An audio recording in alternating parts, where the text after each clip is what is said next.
యొక్క విలువ తెలియదు, పిల్లల సంతానం గురించి ఏమీ తెలియదు, ఈయన ఒక కర్కోటకుడు అని చెప్పిన వ్యక్తి చంద్రబాబు నాయుడు గారు కాదా? ప్రధానమంత్రి గారిని ఉద్దేశించి ఆయన ఫ్యామిలీ పర్సనల్ దూషణలు చేశాడు.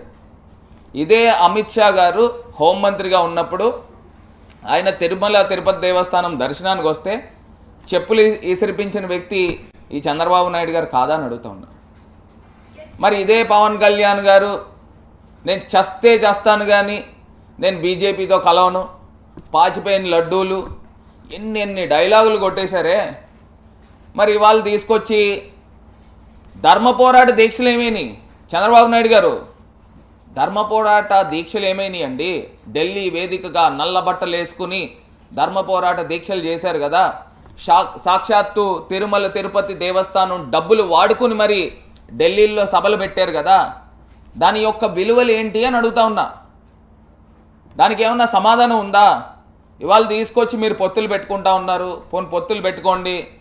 జగన్మోహన్ రెడ్డి గారు జగనన్న ఒకడే, మీరు అందరూ అటు ఒక పక్కనేమో చంద్రబాబు నాయుడు గారు బీజేపీ, ఒక పక్కనేమో పవన్ కళ్యాణ్ గారు, ఇంకా ఎవరైనా కలిస్తే సిపిఐ సిపిఎం కూడా కలుస్తుంది, ఇంకా అవసరమైతే కేఏ పాల్ గారు కూడా, ఆయన కూడా రెడీగా ఉన్నాడు, ఆయన కూడా పెట్టుకోండి.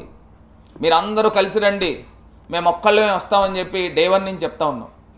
మరి వాళ్ళు తీసుకొచ్చి యువతని మోసం చేస్తూ ఉన్నాడు. ప్రత్యేకించి బడుగు బలహీన వర్గాలు, పేద వర్గాలు, ఎస్సీ వర్గాల్ని నిలువున మోసం చేసే విధంగా ఇవాళ ఆయన మాట్లాడిన మాటలు. అసలు బ్యాంక్ లోన్ అనే పదం ఎందుకు వచ్చింది మీ నోట్లోంచి అని అడుగుతా ఉన్నా. బ్యాంక్ లోన్ మా బోటోళ్ళు మేము ఇప్పించలేమా? మీరే ఇప్పించాలా? మీరు మాట్లాడే మాటలు ఏంటి అని అడుగుతా ఉన్నా. ఒకవేళ ఆయన ముఖ్యమంత్రి అయితే చంద్రబాబు నాయుడు గారు అంటే అమ్మఒడి పథకం తీసేస్తాడనే కదా, విద్యా దీవెన పథకం తీసేస్తాడనే కదా, వసతి దీవెన పథకం తీసేస్తాడనే కదా, విదేశీ విద్య పథకం తీసేస్తాడనే కదా. బ్యాంక్ లోన్లు అనే పదాలు ఎందుకు వచ్చినాయి? ఓ పక్కనేమో నారా భువనేశ్వరి గారు వారు కొన్ని మాటలు చెప్తారు, ఈయన కొన్ని మాటలు చెప్తాడు, వాళ్ళ కొడుకు వచ్చి ఇంకో మాటలు చెప్తాడు, ఎర్ర పుస్తకం తీసుకుని వచ్చి మాటలు మాట్లాడుతూ ఉంటాడు. ఇవాళ ఆంధ్రప్రదేశ్ రాష్ట్రంలో మనకి ఒక మాట ఇస్తే మాట మీద నిలబడే వ్యక్తి జగన్మోహన్ రెడ్డి గారు. ఎంత కష్టమైనా కానీ చక్కని చిరునవ్వుతో ఆయన అన్నీ తానే పోషిస్తూ ఇవాళ ఆంధ్రప్రదేశ్ రాష్ట్రంలో ముందుకు వెళ్తూ ఉన్నారు. ఇవాళ చంద్రబాబు నాయుడు గారిని నమ్మే పరిస్థితులు ఇవాళ ఆంధ్రప్రదేశ్ రాష్ట్రంలో లేదు. నేను ఒకే ఒక ఉదాహరణ చెప్తానండి. 2014 ఎలక్షన్స్లో ఇదే చంద్రబాబు నాయుడు గారు మహిళా లోకాన్ని మోసం చేశాడు.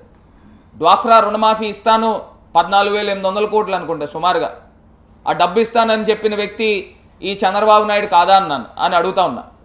మరి డ్వాక్రా రుణమాఫీ చేశాడా? మహిళా లోకాన్ని మోసం చేశాడు.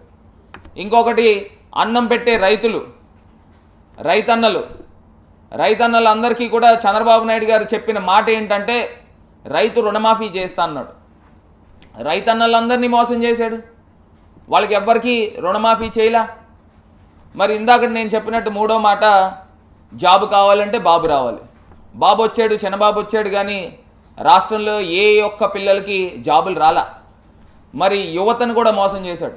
అంటే రాష్ట్రంలో ఉన్న వర్గాలందరినీ మోసం చేశాడు. మహిళా శక్తిని మోసం చేశాడు, రైతులను మోసం చేశాడు, యువతను మోసం చేశాడు.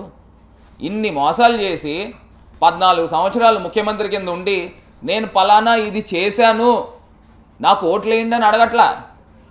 నేను రాబోయే 5 సంవత్సరాలు ఇది చేస్తాను అని చెప్పి ఆయన ఓట్లు అడిగే కార్యక్రమం చేస్తూ ఉన్నాడు. ఇవాళ జగనన్న గర్వంగా చెప్తా ఉన్నాం, మేము ఇచ్చిన ప్రతి హామీ కూడా నిలబెట్టుకున్నాం.